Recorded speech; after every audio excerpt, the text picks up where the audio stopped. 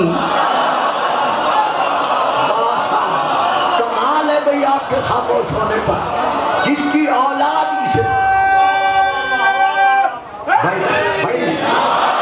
جس کی اولاد اسلام کے لیے پشت پناہ تھی، اور اس کی پشت پر علی کو رکھا تاکہ پتہ چل جائے کہ جب بھی فاطمہ کو پہچاننا ہے یا محمد سے لو یا علی سے لو۔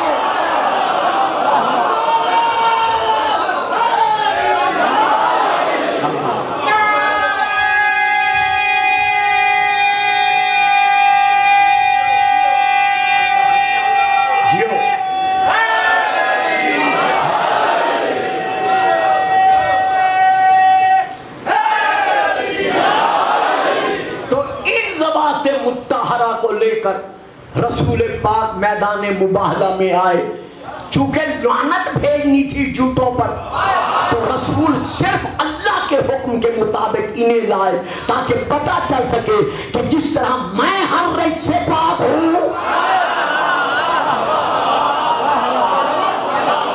اسی طرح میرے ساتھ یہ ذوات مطہرہ بھی ہر رجس سے پاک ہیں۔ اب ایک بات زبان پر آ گئی ہے، موضوع سے ہٹ کر ہے، مجھے معاف کر دیں گے لیکن دینا ضرور چاہتا ہوں۔ بھائی منمانی کیا تھی میدان مباہلہ میں؟ اللہ کی توحید۔ نصارہ سے توحید منمانی تھی نا، اللہ کی توحید منمانی تھی نصارہ سے۔ اب رسول تو ہے عقل کل، فاطمہ جو ہے وہ عقل کل کا ہے جز، علی جو ہے وہ عقل کل کا ہے دروازہ۔ یہ تو خدا کی توحید منوانے کے لیے بجا ہے، ان کا جانا حق تھا، یہ گئے ہیں، لیکن حسین تو ابھی گودی میں ہے۔ صاحب میرا بڑا پیارا فکرہ ہے، اسے ذرا لے، میں کیا دے رہا ہوں۔ حسین تو ابھی گودی میں ہے، حسن نے تو انگلی پکڑی ہوئی ہے۔ اہم اجلاس جب ہو رہا ہو تو بچوں کو باہر بٹھا دیا جاتا ہے کہ ان کا اس اہم اجلاس سے کیا کام؟ بابا یہاں اللہ کی توحید منوانی ہے۔ محمد نے اللہ کے حکم سے حسنین کو میدان مباہلہ میں لا کر یہ منوا لیا کہ یہاں چھوٹے بڑے کی بات نہیں ہے، یہاں سب آخرے ہو رہے ہیں۔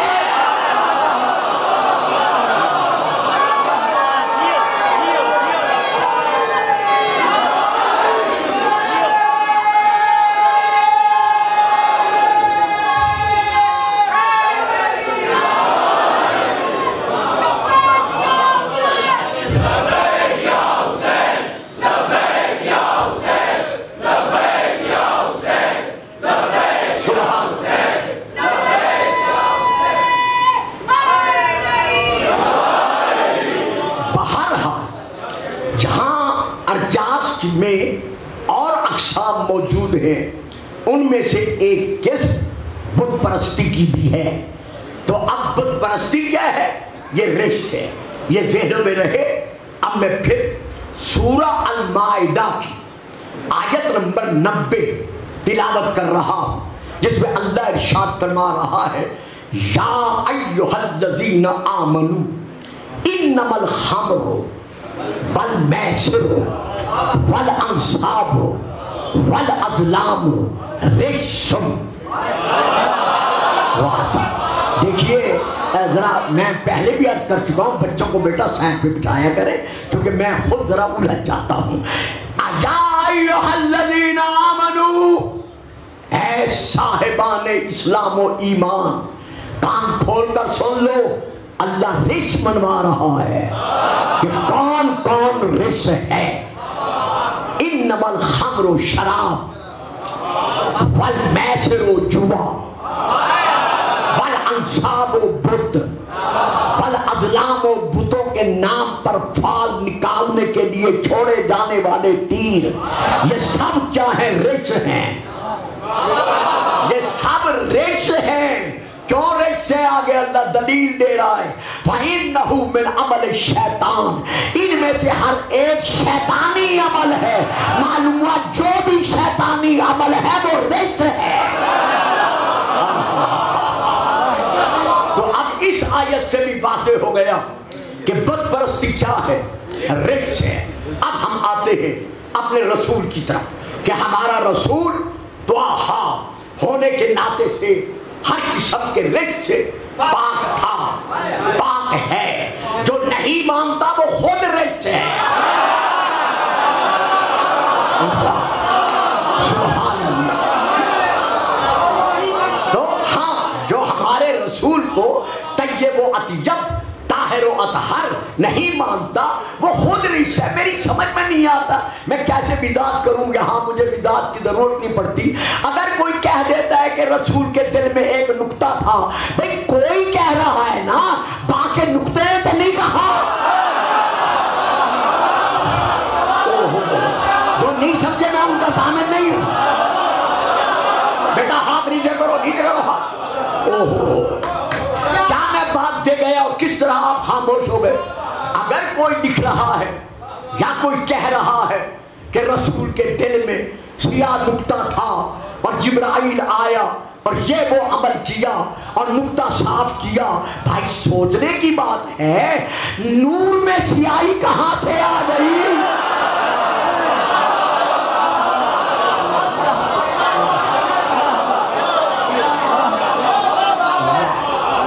یہ دیکھیے، یہ لائٹ آپ تک پہنچ رہی ہے، اس میں سے جو کرن نکل رہی ہے وہ ایسی نہیں ہے کہ آدھی سیاہ ہو اور آدھی سفید ہو، نہیں، شروع سے لے کر آخر تک ایک ہی چمک ہے، ایک ہی سفیدی ہے۔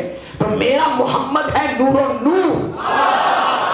تو یہ کہنا کہ دل میں سیاہ نقطہ تھا جو جبرائیل نے آ کر نکالا، بابا جو کہتا ہے کہتا رہے، لیکن جو باب العلم کا، مخزن علم کا، منبع علم کا، منہ بولتا ثبوت ہے، اس نے کیا کہا؟ انا نقطۃ التی تحت البا، میں با کے نیچے والا نقطہ ہوں۔ وہ نقطہ نہیں کہہ رہا کہ سیاہ نقطہ تھا۔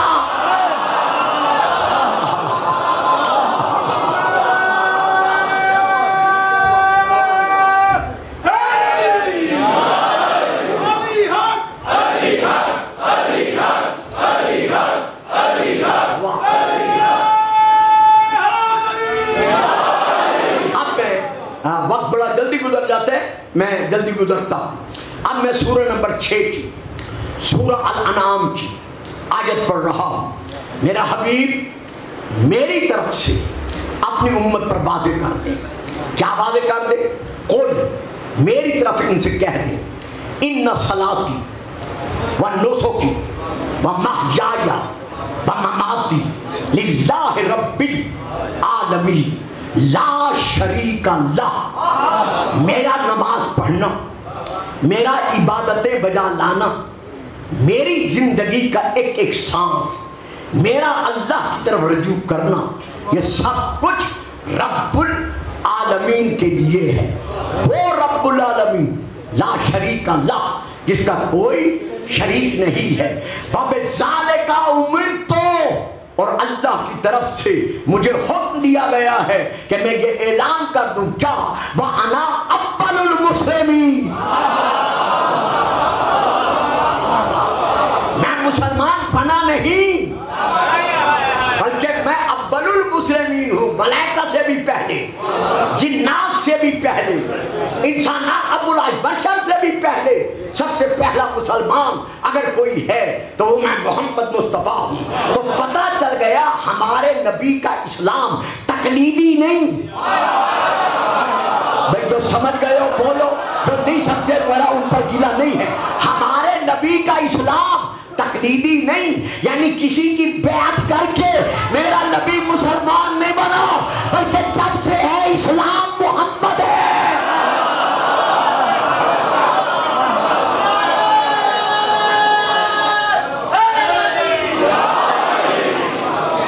اب میں یہاں پر ایک اور آیت پڑھتا ہوں، سورہ الزخرف کی۔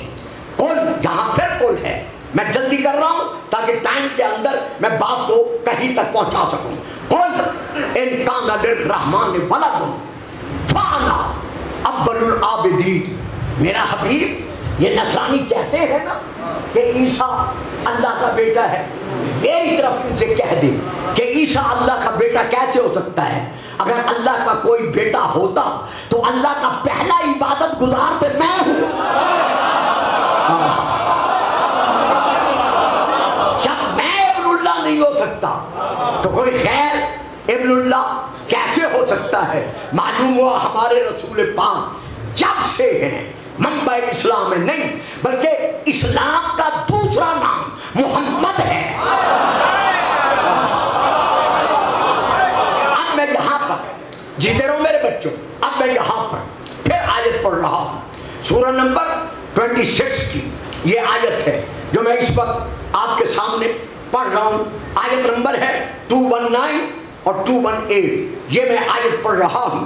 اس میں اللہ ارشاد فرما رہا ہے میرا حبیب الذی یراک حین تقوم وتقلبک فی الساجدین، اللہ وہ ہے جو تجھے دیکھ رہا ہے ساجدین میں ٹھہرے ہوئے اور وہاں سے منقلب یعنی منتقل ہوتے ہوئے، یعنی تیرا نور جس سرج میں ٹھہرا اللہ دیکھ رہا ہے اور جس سرج سے آگے بڑھا اللہ دیکھ رہا ہے۔ اب یہاں پر تفسیر کی ضرورت ہے اس لیے میں تفسیر دے رہا ہوں۔ حضرت علامہ امام فخر الدین رازی صاحب نے اس آیت کی جو تفسیر میں لکھا ہے وہ یہ ہے کہ نور رسول ساجدین سے ساجدین کی طرف منتقل ہوتا رہا۔ اب میں ذرا آرام سے پڑھوں گا کیونکہ بات مشکل ہے۔ ساجدین سجدہ گزاروں میں سے سجدہ گزاروں کی طرف منتقل ہوتا رہا، یہ انہوں نے لکھا ہے۔ اب کتاب کا نام ہے مواہب اللدنیہ، اس میں بھی یہی ہے کہ میں پاک باپوں کی پاک پشتوں میں سے، یعنی رسول فرما رہے ہیں کہ میں پاک باپوں کی پاک پشتوں میں سے پاک ماؤں کے پاک ظرفوں میں منتقل ہوتا رہا۔ سمجھ رہے ہیں میری بات کو؟ اب میں پھر اور حوالہ دے رہا ہوں۔ قاضی عیاض نے اپنی کتاب الشفا بتعریف حقوق مصطفیٰ میں لکھا ہے کہ رسول نے فرمایا کہ اللہ تعالیٰ مجھے رحم و کرم والی پشتوں سے طہارت والے شکموں کی طرف منتقل کرتا رہا۔ ذرا توجہ فرمائیے عظمت مصطفیٰ پر۔ اب یہاں پر میں پھر حوالہ دے رہا ہوں، کتاب کا نام ہے ذات العقبہ، یہ ترجمہ ہے کتاب مبدۃ القربہ کا، جو حضرت علامہ سید علی حمدانی حنفی کی تصنیف شدہ ہے اور یہ آپ کے لاہور کی چھپی ہوئی ہے۔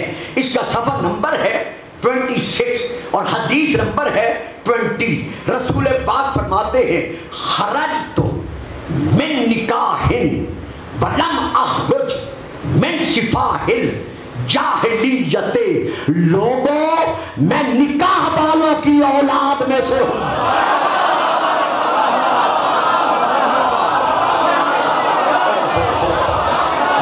مہربانی کیا کریں جو سمجھ سکتے ہیں ذرا آگے بیٹھا کریں۔ اب جن بچوں کو سمجھ ہی نہیں آ رہی وہ ادھر ادھر دیکھ رہے ہیں، انہیں پتہ ہی نہیں چل رہا میں کیا پڑھ رہا ہوں، لیکن یہاں میں کہاں تک تصریح کروں۔ رسول پاک فرماتے ہیں لوگوں سن لو، خرجت من نکاح، میں نکاح والوں کی اولاد میں سے ہوں، ولم اخرج من سفاح الجاہلیت من لدن آدم الی ان ولدنی ابی و امی ولم یصبنی من سفاح الجاہلیت شیء، آدم سے لے کر اپنے باپ عبداللہ تک اور اماں حبہ سے لے کر اپنی ماں آمنہ تک میں کسی بے نکاحی کی اولاد میں سے نہیں ہوں۔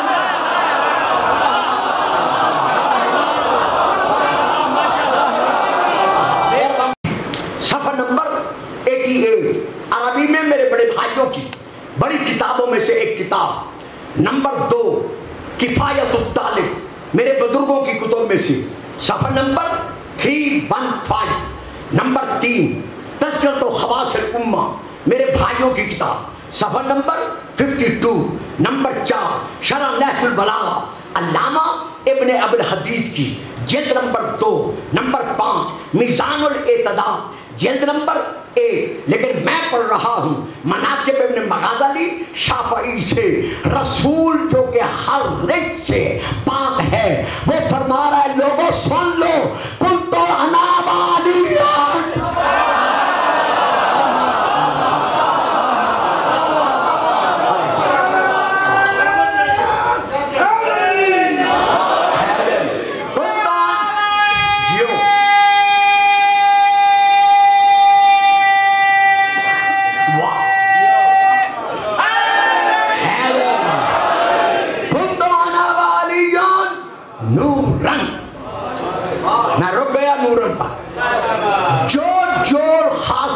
رسول کے نور کی،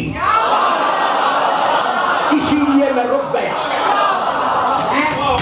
اسی لیے جو خاصیت نور رسول کی وہی خاصیت نور علی کی. کیوں؟ محمد اور علی کا نور. کنت انا وعلی نورن، میرا اور علی کا نور ایک ہے. بین یدی اللہ عز وجل، اللہ کی بارگاہ میں یہ نور ٹھہرا رہا. کرتا کیا رہا؟ یسبح اللہ ذالک النور، یہ نور اللہ کی بارگاہ میں اللہ کی تسبیح پڑھتا رہا.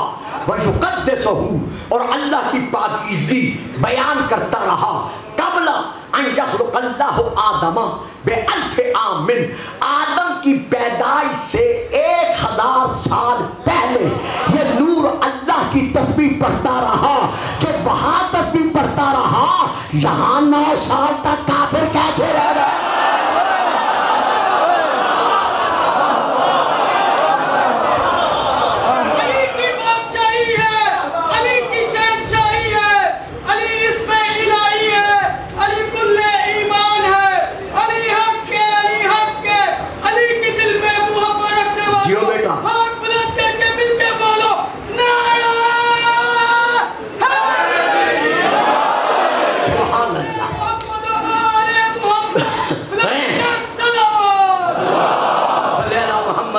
محمد.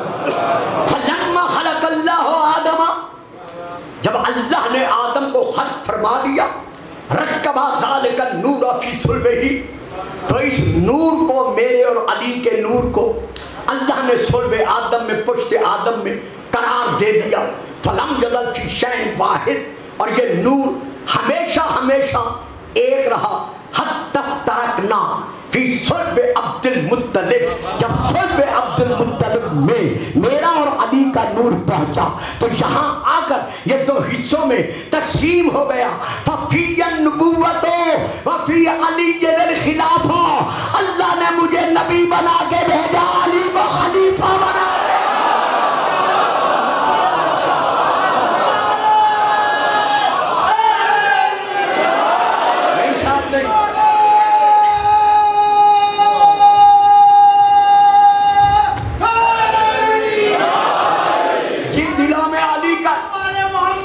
سلامت رہو. شاباش. صلی اللہ علیہ وآلہ وسلم. یا محمد، یا محمد، میرا آخری محمد، بابا سے بلندر صلوات.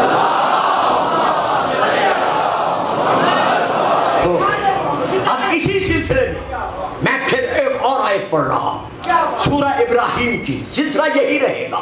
سورہ ابراہیم کی میں یہ آیت پڑھ رہا ہوں. جناب ابراہیم جب لامکان کا مکان کسی آنے والے صاحب مکان کی خاطر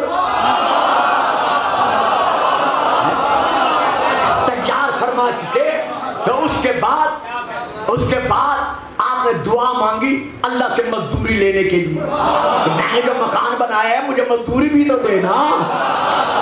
تو وہ 7 دعائیں ہیں. چونکہ میرے موضوع سے ایک کا تعلق تھا، وہی ایک پڑھ رہا ہوں. اس میں انہوں نے دعا مانگتے ہوئے کہا وَجْنُبْنِي وَبَنِيَّ أَن نَعْبُدَ الْأَصْنَامَ. یا اللہ مجھے بھی اور میری اولاد کو بھی ہمیشہ ہمیشہ بت پرستی سے بچائے رکھنا. دیکھیے ذرا توجہ فرمائیے, ہمیشہ ہمیشہ کے لیے بت پرستی سے بچائے رکھنا. اب اس دعا کا نتیجہ کون ہے؟ پھر کتاب کا نام مناقب ابن مغازلی شافعی, صفحہ نمبر 277 میں وہاں سے لے کے پڑھ رہا ہوں. جب رسول پاک سے اصحاب کرام رضوان اللہ علیہم اجمعین نے عرض کیا کہ یا رسول اللہ یہ ابراہیم کی کون سی اولاد ہے جس نے کبھی بت پرستی نہیں کی؟ جو کبھی بت پرستی نہیں کی جس نے, یہ کون سی اولاد ہے؟ اس دعا کا نتیجہ کون ہے؟ قال النبی صلی اللہ علیہ وآلہ وسلم فانتہت الدعوت الیہ وإلی علی. یہ دعا پہنچتی ہے مجھ تک اور میرے بھائی علی ابن ابی طالب تک. سبحان اللہ.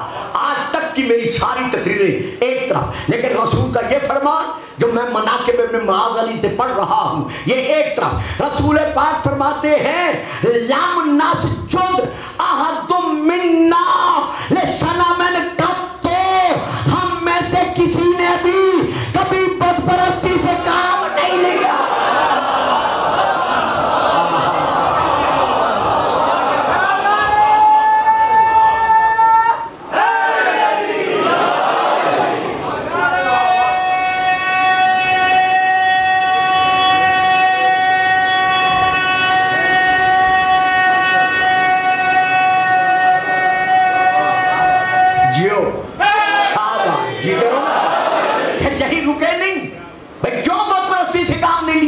اس لیے کہ فاتخذنی اللہ نبیا واتخذ علیا وصیا, اللہ نے مجھے نبی بنا کے بھیجا ہے اور علی کو وصی بنا کے بھیجا ہے. یہ کیسے ممکن ہے ہو اللہ کا نبی, ہو اللہ کے نبی کا وصی اور کرے بت پرستی؟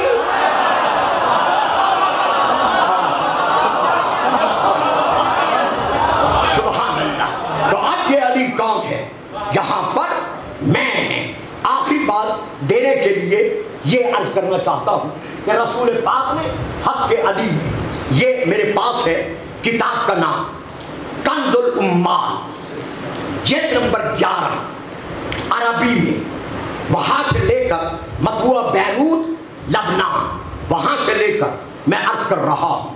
قال رسول اللہ, یہ شیعہ کتب میں سے نہیں ہے, قال یہاں ہوگی لائبریری میں یقیناً ہوگی. قال رسول اللہ صلی اللہ علیہ وآلہ وسلم ان علی منی وانا منہ, ان علی منی وانا منہ, علی مجھ سے ہے اور میں علی سے ہوں. وہو ولی کل مومن بعدی, میرے بعد علی ہر مومن کا ولی ہے. تو یہی اب میں بات پہ کیسے روک سکتا ہوں؟ میرے بعد علی ہر مومن کا ولی ہے. تو بچوں کسی سے لڑا نہ کرو. اگر کوئی علی کو ولی نہیں مانتا تو کیا ہو گیا؟ مانے گا تو وہی جو مومن ہوگا.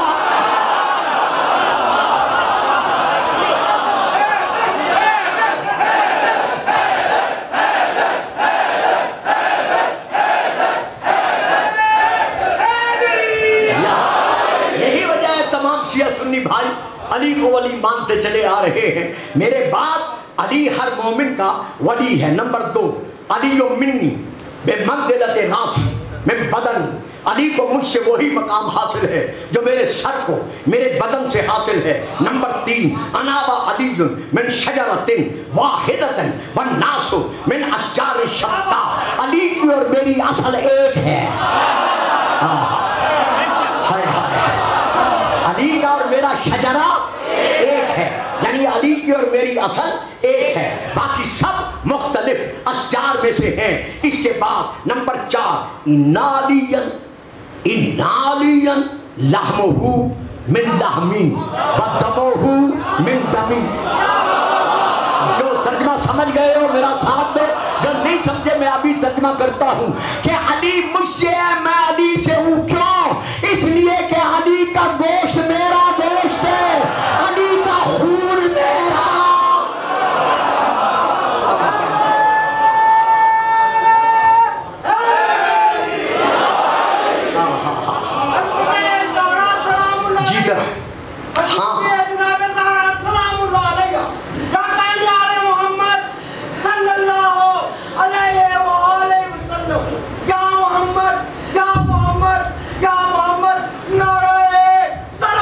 اللہم صلی محمد و آل محمد وَهُوَ مِنِّي بِمَنزِلَةِ ہارون من موسیٰ. علی کو مجھ سے وہی مقام حاصل ہے جو ہارون کو موسیٰ سے حاصل تھا.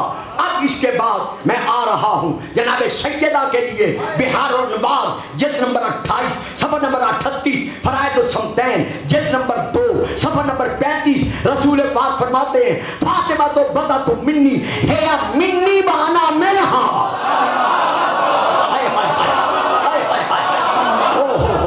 فاطمہ مجھ سے ہے، فاطمہ مجھ سے ہے اور میں فاطمہ سے ہوں. اب میں پھر آ رہا ہوں ترمذی شریف کی طرف، سنن ابن ماجہ کی طرف، مستدرک حاکم کی طرف، مصباح الہدیٰ کی طرف. رسول کا ارشاد ہے حسین منی وانا من الحسین.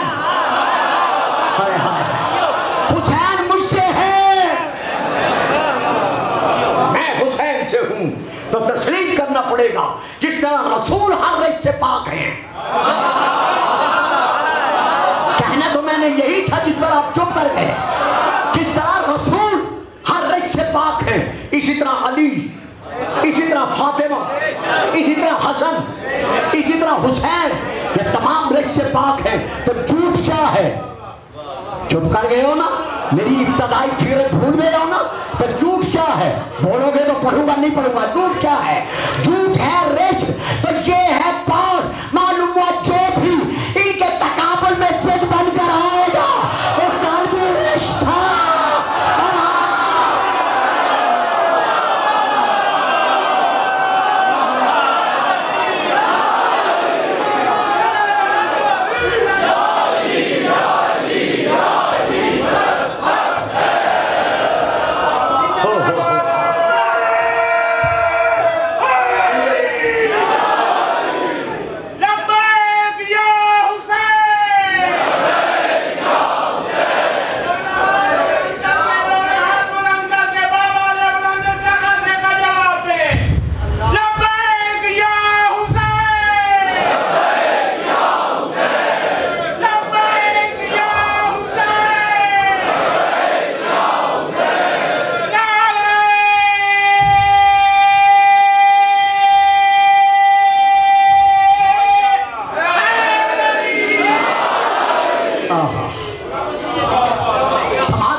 میں نے ایک بھی شیعہ کتاب کا حوالہ نہیں دیا. فرمایا میں علی میں سے ہوں، علی مجھ میں سے ہے. فاطمہ مجھ میں سے ہے، میں فاطمہ میں سے ہوں. حسن حسین مجھ میں سے ہے، میں ان میں سے ہوں. بھائی ان کا علی و فاطمہ حسین و حسن کا رسول میں سے ہونا یہ تو ثابت ہے. تھوڑی سی بات مشکل ہے، وضاحت نہیں کر سکوں گا بلکہ یوں سمیٹ لوں گا جو مجھے وقت اجازت نہیں دے رہا. یہ تو ثابت ہے، لیکن رسول کا علی میں سے ہونا، فاطمہ میں سے ہونا، حسین و حسن میں سے ہونا، یہ ذرا قبول کرتے ہوئے دل بند ہو جاتا ہے. واہ کہ رسول ان میں سے کیسے ہے. اب یہ علماء جانتے ہیں، یہ علماء کا ماحول ہے. میں معمولی سا طالب علم ہوں.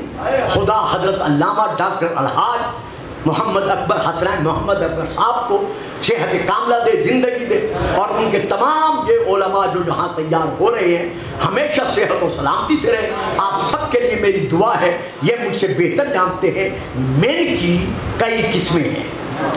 کچھ نے لکھی ہیں 14، کچھ نے لکھی ہیں 13، کچھ نے لکھی ہیں زیادہ. میں اب تشریح نہیں کروں گا، میں اشاروں میں دیا جاؤں گا. من کی قسموں سے پہلی قسم ہے من ابتدا یا، جو ابتدا کا معنی ظاہر کرتا ہے. یعنی میں کہتا ہوں سافر تو من ملتان الی لاہور، کہ میں ملتان سے لاہور تک سفر کر کے آیا. تو میرے سفر کی ابتدا کس سے ہے؟ ملتان سے. من ملتانہ، ملتان سے ہے، اور انتہا کہاں ہے؟ لاہور تک. تو یہ میرے سفر کی ابتدا کس نے سمجھائی؟ من. سفر تو میں چلا من ملتانہ، ملتان سے. تو یہ من بتا رہا ہے اسی لیے اس من کو کہا جاتا ہے من ابتدائیہ. ایک اور من ہے جس کا نام ہے تبعیضیہ، یعنی بعض کو ظاہر کرنے والا.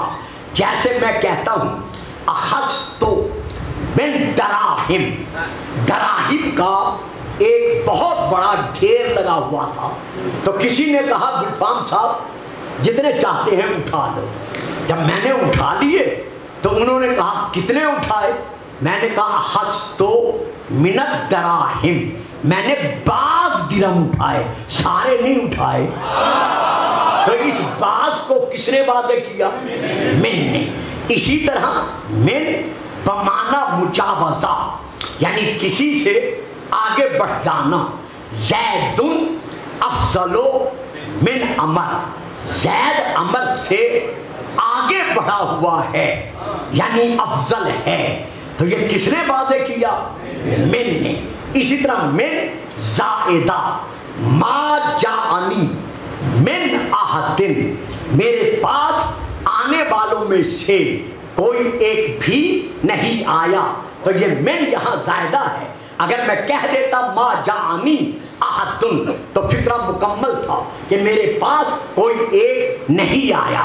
تو یہاں من لگا کر جو بات کی گئی ہے یہ من زائدہ ہے. نمبر 5 من بمعنی ظرفیت، اذا نودیت الصلاۃ من یوم الجمعہ. تو یہاں جو من ہے یہ فی کے معنی میں ہے کہ جمعہ کے دن میں جو تمہیں بلایا جائے.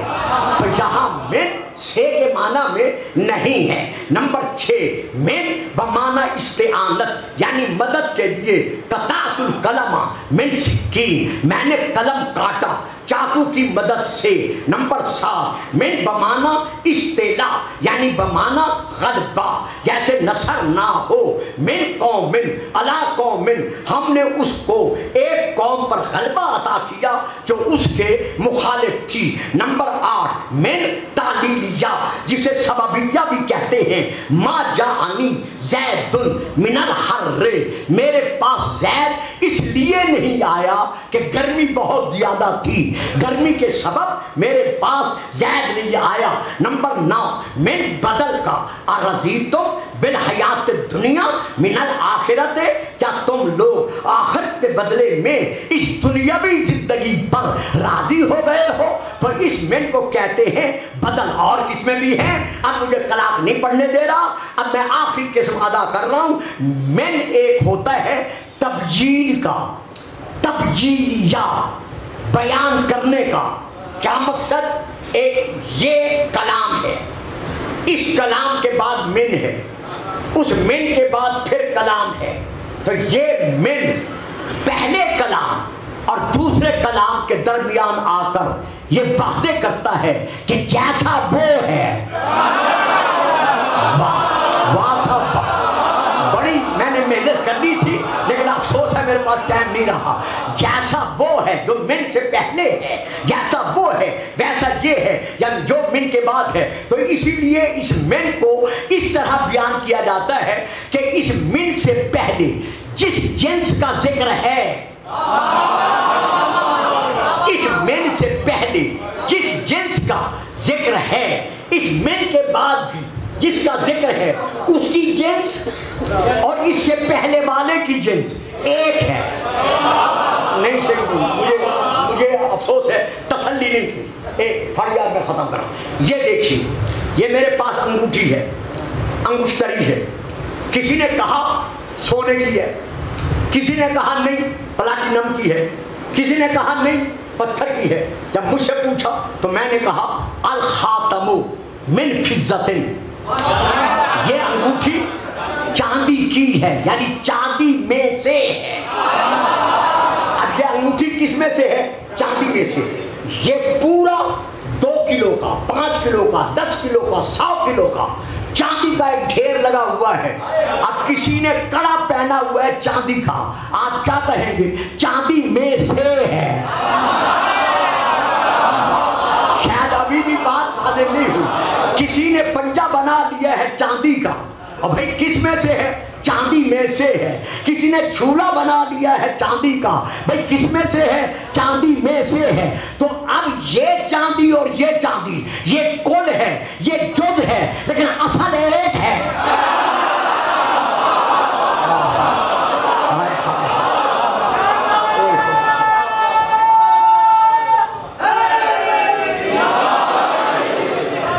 یہ کڑا بھی چاندی کا، یہ انگوٹھی بھی چاندی کی، یہ ڈھیر بھی چاندی کا، یہ کل ہے، یہ جز ہے۔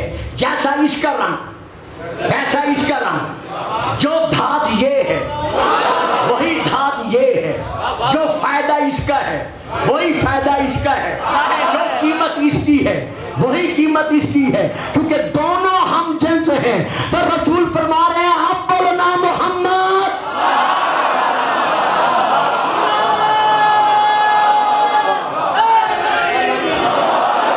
نہیں صاحب نہیں، جنہوں نے چپ رہنا ہے ان کی مجبوری ہے، جنہیں ماں نے ناد علی پڑھ کے دودھ پلایا ہوا ہے، ان کے نعرے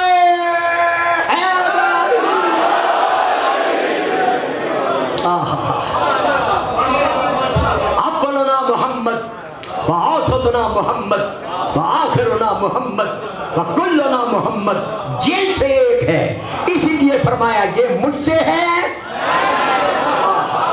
اور میں ان سے ہوں۔ رسول ساری زندگی بحب خدا اپنی اہل بیت کا تعارف کرواتے رہے، لیکن مسلمانوں نے جو اس کا اجر بخشا، جو رسول کو صلہ بخشا، صدیاں گزر گئی ہیں، مسلمانوں کے اس بخشے ہوئے صلے کو یاد کر کے تمام اہلیان اسلام بلکہ انسانیت کی پسند انسان ان کے غم میں روتے چلے آ رہے ہیں۔ آج جس شبیہ شہید نے برآمد ہونا ہے، اس ذات مبارکہ کو امام حسین علیہ السلام نے اپنا سفیر بنا کر کوفے میں بھیجا تھا۔ اب ذرا اندازہ لگاؤ کتنا مقام عظمت ہے جناب مسلم کا، کہ حسین جیسا امام انہیں سفیر بنا کر بھیج رہا ہے، لیکن حسین کے بھیجے ہوئے سفیر کے ساتھ مسلمانوں نے سلوک کیا کیا؟ جیسے ظلم کے بادل کوفہ والوں کے سروں پر منڈرائے، انہوں نے اس پردیسی کو اکیلا چھوڑ دیا۔ سفیر حسین محراب مسجد کوفہ کے شہید کا داماد حضرت مسلم بن عقیل، یہ ایک فکرہ میں کہا کرتا ہوں، بچپن سے کہا کرتا ہوں، آج پھر میری زبان پر آ گیا ہے، رقیہ بنت علی کا حیران مقدر، کہ جو بھی دیکھتا ہے گھر کا دروازہ بند کر دیتا ہے کہ کس دروازے پر جا کر رکوں، یا ایک فکرہ اور کہہ دوں، محمد و ابراہیم جیسے بچھڑے ہوئے شہزادوں کا باپ سن 60 ہجری 9 ذی الحجہ یوم العرفہ توآ نامی کنیز کے گھر جب کانوں پر گھوڑوں کے ٹاپوں کی آواز پہنچی، جلدی سے ہتھیار سنبھالے، توآ عرض کرتی ہے مولا خیر تو ہے؟ کہاں ظالم کے سپاہی آ رہے ہیں، مجھے علم ہو گیا ہے۔ کہتی ہے مولا پھر آپ گھر میں رہیں، گھر میں تھوڑے سے لوگ داخل ہوں گے، بڑی آسانی سے آپ ان کا مقابلہ کر سکیں گے۔ فرمایا نہیں توآ تیری مہمانی قبول ہے، لیکن تجھے پتہ نہیں ہے میں ہاشمی جوان ہوں، میرا دل گوارا نہیں کر سکتا کہ میرے ہوتے ہوئے کوئی غیر محرم تیرے گھر میں داخل ہو جائے۔ نہ، میں بڑے آرام سے کم مسائل پڑھوں گا، جو 5-7 منٹ باقی رہ گئے ہیں، لیکن فکرہ پھر دیتا ہوں۔ میری غیرت یہ گوارا نہیں کر سکتی کہ تیرے ہوتے ہوئے میری موجودگی میں کوئی غیر محرم تیرے گھر میں داخل ہو جائے۔ میں ہاتھ باندھ کر کہتا ہوں مسلم کوفے میں تو اتنا گوارا نہ ہوا کہ توآ جیسی کنیز کے گھر میں آپ کے ہوتے ہوئے کوئی غیر محرم آ جائے، لیکن ہائے شام غریبہ،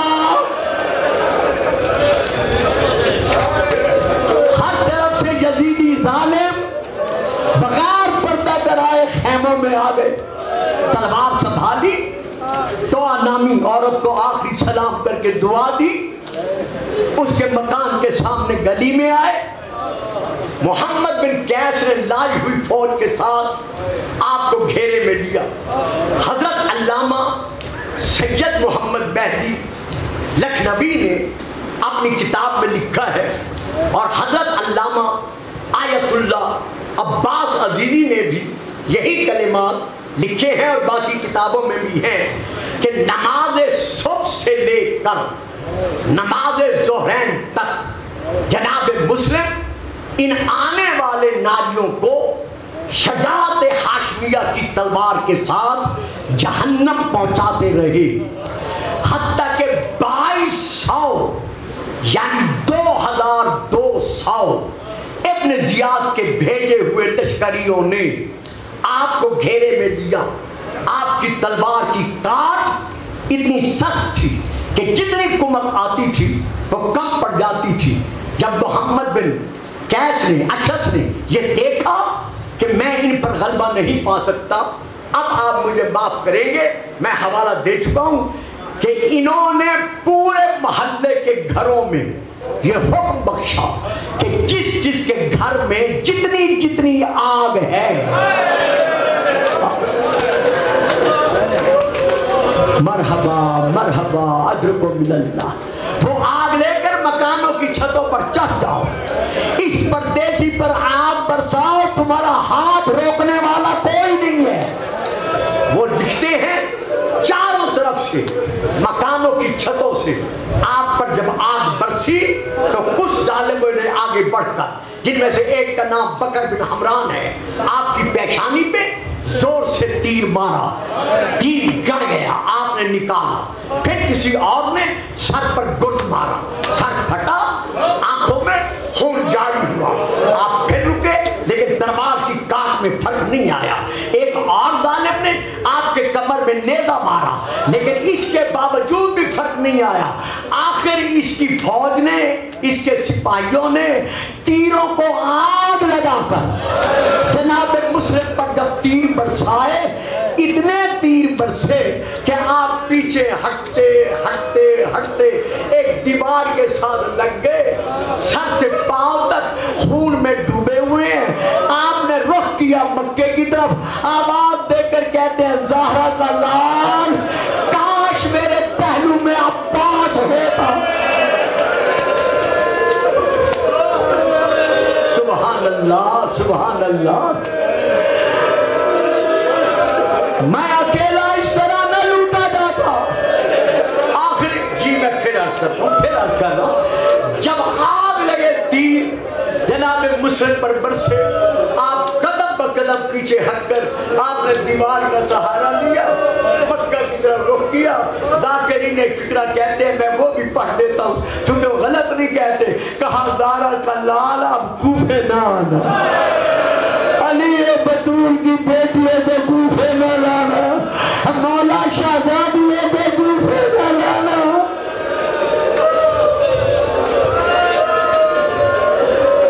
زہرا کا لال، کاش میرے پہلو میں عباس ہوتا۔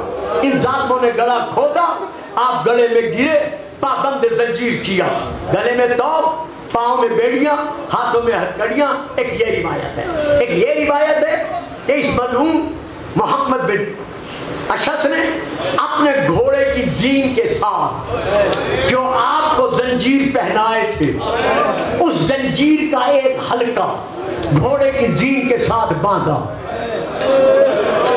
اب میں پڑھوں اور آپ سن کر روئیں گے۔